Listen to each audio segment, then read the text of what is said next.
हरे कृष्णा। भगवान चंद्रेश्वर महादेव के क्षेत्र को अभी छोड़ करके हम आगे आए हैं और गंगा जी का तट है और आगे शिव जी के ही क्षेत्र में जा रहे हैं। वास्तव में पूरा क्षेत्र ही शिव जी का है, भगवान शिव का। और जब हम इस क्षेत्र में आए तो हमने विचार किया कि कई सारे भक्त हमें मैसेज करते हैं, प्रभु जी राधा रानी का वैदिक प्रमाण क्या है। ऐसा नहीं है कि उनकी श्रद्धा में कोई कमी है, श्रद्धा उनको पूर्ण है, फिर भी तरह तरह के लोगों से सुनते हैं, तथाकथित लोगों से सुनते हैं, ऐसे लोगों से सुनते हैं जिनको कभी शास्त्रों का ज्ञान नहीं था कि राधा का नाम कहीं नहीं है शास्त्रों में, राधा का नाम वेदों में नहीं है, हमारे को जो कृष्ण पुराणों के हैं उनकी पूजा नहीं करनी चाहिए, महाभारत के कृष्ण का नाम लेना चाहिए, वो एक महापुरुष थे। तो ऐसे कई सारे धूर्त बुद्धि के लोग हैं। आपने देखा होगा कि जो रावण है उसके सिर पे गधे का चिन्ह होता है। जब भी कुछ कार्यक्रम होते हैं, रावण जलाया जाता है, गधा बनाते हैं उसके सिर। उसका मुख्य कारण यही है कि वो एक ऐसे व्यक्ति थे जिनके पास बहुत सारा ज्ञान था, पर ज्ञान को कैसे यूटिलाइज करना है, उसको जीवन में कैसे आत्मसात करना है, वो नहीं समझ पाए। और आज की सभ्यता भी कुछ ऐसी है। पहले गाय के दूध पे शोध होता था, परंतु आजकल शोध किस पे चल रहा है? गधी के दूध पे। अब बताओ, अब ऐसी सभ्यता में क्या होगा। और खैर, हम ये वीडियो भक्तों के लिए ही बना रहे हैं। इसका मकसद किसी को कन्विंस करना नहीं है और ना ही किसी को रिफ्यूट करना है। इसका मकसद केवल और केवल उन भक्तों के आनंद के लिए है, उन भक्तों की श्रद्धा वर्धन के लिए है जो सही जानना चाहते हैं, या जिनकी भगवान में श्रद्धा है परंतु ऐसे लोगों की बातें सुन के थोड़े कंफ्यूज हो जाते हैं, या केवल बस भगवान का, राधा रानी का, कृष्ण का गुणगान सुनने में आनंद लेना चाहते हैं। उन भक्तों के लिए है। अगर आप इनमें से किसी कैटेगरी में नहीं हैं और तर्क वितर्क की बुद्धि से इसको देखने का प्रयास कर रहे हैं, सुनने का प्रयास कर रहे हैं, तो आपको इसमें कुछ ज्यादा लाभ होने वाला नहीं है। इसलिए हम आपसे प्रार्थना करेंगे कि बस यहीं पर रोक दीजिए। पर हाँ, अगर आप कुछ वास्तव में जानना चाहते हैं, जीवन में असली आनंद को लेना चाहते हैं, तब आगे बढ़ने का प्रयास कीजिए। अगर राधा नाम की कोई स्त्री ना होती, मैं क्षमा चाहूंगा, ऐसे बोलने वाले लोगों को गधों की भी उपाधि देना सही नहीं है, क्योंकि गधे भी किसी काम के तो होते हैं। बस अपने शुष्क विचारों को लेकर के जीने वाले लोग, सूखा हृदय, बंजर जमीन है जिनका हृदय, अब वो क्या करने चले हैं कि चलो हम पूरे विश्व के हृदय को बंजर बनाएंगे। अरे शास्त्रों में ना होते तो इतने बड़े बड़े विद्वान उनका क्यों गुणगान करते। पद्म पुराण में लिखा है श्रीमती राधिका का नाम विष्णु प्रिया, राधिका विष्णु प्रिया लिखा है पद्म पुराण में। नारद पुराण में राधा रानी का नाम है, स्कंद पुराण में राधा रानी का नाम है। कितने ही पुराणों को आप देखिए, उनमें श्रीमती राधिका का नाम है। और अगर भागवत पुराण में आप कहेंगे तो भागवत पुराण में भी छन्न रूप से राधिका का नाम है, और साथ ही साथ जब कृष्ण की प्रिया के विषय में बात की जा रही है तो वो राधिका ही तो है। आप कहेंगे जी पुराण तो होते ही नहीं, पुराण तो किसी और ने लिखे हैं। कौन देखने गया था? किसी और ने लिखे हैं। किसी के पास प्रमाण है कि पुराण जो है वेद व्यास जी के लिखे हुए नहीं है? नहीं है किसी के पास प्रमाण। आज से 700-800 साल पहले तक भी जब लिखे जा रहे हैं उनके ऊपर, श्रीधर स्वामी जो कई सैकड़ों साल पहले आके उसके ऊपर कमेंट्री लिखकर चले गए, आप कहते हैं कि किसी और ने लिखा है। टीका लिखी गई है कई सौ साल पहले तो उसके ऊपर। मध्वाचार्य जी ने भी भागवत के ऊपर टीकाएं दी हैं। आप कहते हैं कि भागवत पुराण, जो पुराणों की कोई अपनी प्रतिष्ठा ही नहीं है, वेद व्यास जी के लिखे हुए ही नहीं है। क्या प्रमाण है? अगर आप कहेंगे पुराण वेद व्यास जी के लिखे हुए नहीं है, तो फिर तो आप ये भी प्रमाणित नहीं कर पाएंगे कि वेद व्यास जी के लिखे हुए हैं या नहीं, उपनिषद वेद व्यास जी के लिखे हुए हैं या नहीं। कोई प्रमाण नहीं दे पाएंगे। फिर आप वेदों में आप जब जाएंगे छांदों के उपनिषद में, वहां क्या लिखा है? इतिहास पुराणानाम पंचानम वेदम विद्दः, कि इतिहास और पुराण भी पांचवें वेद ही हैं। वेद व्यास जी ने लिखी है ये बात। अब आप कहेंगे नहीं जी, ये पुराण भी कोई दूसरे पुराण है जो उन्होंने लिखे हैं वेद व्यास जी ने, वो वेदों के अंदर ही हैं। अगर उनको यही बात कहनी होती कि वेदों में जो पुराण है वही पुराण है, तो फिर उनको अलग से मेंशन करने की क्या जरूरत थी कि वेद, पुराण और इतिहास पंचम वेद हैं? वो तो वेद का ही पार्ट हो गए ना। उपनिषद को तो पंचम वेद नहीं बोला गया, आरण्यक को तो पंचम वेद नहीं बोला गया, ब्राह्मणक को तो पंचम वेद नहीं बोला गया। ये सब वेदों के अंदर की ही चीजें हैं, ये वेद का ही पार्ट है, श्रुति का ही पार्ट है। पंचम वेद किसको बोला जा रहा है? इतिहासों को और पुराणों को। इतिहास कौन से? ये भी किसी चलते फिरते व्यक्ति के द्वारा लिखे हुए नहीं, वेद व्यास जी ने स्वयं लिखी महाभारत और वाल्मीकि जी के द्वारा लिखी रामायण और श्रीमद् भागवतम जो पुराण है वो पंचम वेद हैं। वास्तव में 4 वेदों को ठीक से समझने के लिए इस पंचम वेद की आवश्यकता है। और वास्तव में जब तक आपको पुराणों को पूर्ण ज्ञान नहीं होगा तो आप वेदों का सही इंटरप्रिटेशन नहीं कर पाएंगे, और वेदों का ज्ञान होगा नहीं तो पुराण भी शायद ठीक से नहीं समझ पाएंगे। हम किस यूट्यूबर के ऊपर जाएं? यूट्यूब पर बैठ करके व्यक्ति कुछ भी बोल सकता है। आप जाकर के देखिए, जिन्होंने दिग्विजय हासिल करी थी पुष्टि मार्ग के महान आचार्य श्रीपाद वल्लभाचार्य जी, उन्होंने श्रीमती राधिका को स्वामिनी के रूप में स्वीकार किया। उनके पुत्र ने लिखा है, श्याम सुंदर शिखंड शेखर स्मरहस मुरली मनोहरा राधिका रसिक मम कृपा निधे स्वप्रिय चरणे किंकरी कुरु। कि उनकी सेविका बनना कितना बड़ा यश है, और वो शास्त्रों में पारंगत दिग्विजयी विद्वान थे। श्रीपाद शंकराचार्य जी जगन्नाथ अष्टकम में तथा सा राधा, राधा रानी का नाम ले रहे हैं वहां पर। श्रीपाद शंकराचार्य जी को शास्त्रार्थ में कभी कोई जीत नहीं पाया। पूरे भारत के अंदर उन्होंने वास्तव में देखा जाए तो एक प्रकार से वेदों की पुनर्स्थापना करी जो लुप्त प्राय होने जा रहे थे।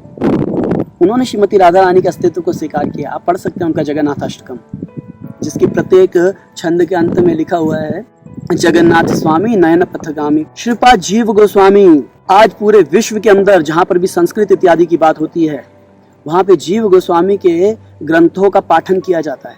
जर्मनी में, यूरोप में, ऑक्सफोर्ड यूनिवर्सिटी में उनके ग्रंथों को स्वीकार किया गया है। उनके षट संदर्भ ने भक्ति संप्रदाय में तो एक प्रकार से क्रांति ला दी। ना केवल भक्ति संप्रदाय में, दर्शन के मार्ग में, तरह तरह के दर्शनों में उन्होंने दर्शन मार्ग में भी एक प्रकार से क्रांति ला दी षट संदर्भ के द्वारा। वृंदावन में आकर के उन्होंने श्रीमती राधा रानी का गुणगान लिखना शुरू किया।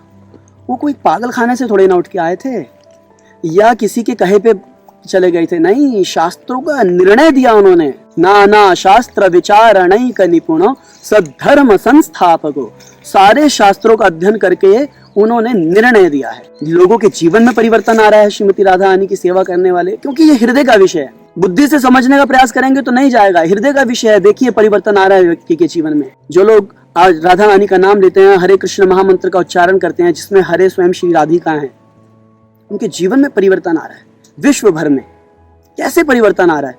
वेदांत सूत्र में जन्मादयस्य यतः, और वही बात जो है श्रीमद् भागवतम के पहले श्लोक में है, जन्मादयस्य यतः नव्याधितरतश्चार्थेषु अभिज्ञा स्वराट। जब पुराणों में बोला जा रहा है कि कृष्ण रसराज हैं, रसराज बोला जा रहा है, भगवान को रसराज हैं, अब उसकी प्रतिष्ठा कहाँ मिलती है? फिर वेदों में जाके मिलती है, रसो वै सा रसम एवायम लब्ध्वा आनंदी भवति। जब भगवान को आनंद घनीभूत बोला जाता है तो उसका जहाँ हम प्रमाण मिलता है ब्रह्मानंद वल्लरी में, आनंदस्य मीमांसाया। तो इस प्रकार से हम देखेंगे कि वास्तव में पुराण कहीं से भी वेदों से अलग नहीं है। पंचम वेद हैं, वेद व्यासी के द्वारा लिखे हुए हैं। वो पुराणों को पालन करके ही हमारे बड़े बड़े ऋषि मुनियों ने भगवान को प्राप्त किया है। और आज इतनी टीकाएं जो इसके ऊपर दी गई हैं इतने महान महान आचार्यों के द्वारा, वो खाली बैठे नहीं थे नॉवल लिखने के लिए या कोई मनोकल्पित घटनाओं को लिखने के लिए। जीवन तपस्या का बिता रहे थे। जो तपस्या का जीवन बिताते हैं वो नॉवल नहीं लिखते। जो संसार में फेम चाहते हैं वो अपना यश का जीवन जीते हैं, धन कमाते हैं और फिर लिखते हैं जो कहानियां लिखनी है। परंतु जब कोई व्यक्ति भगवान के विषय में लिखने जा रहा है तो वो तपस्या का जीवन जीता है।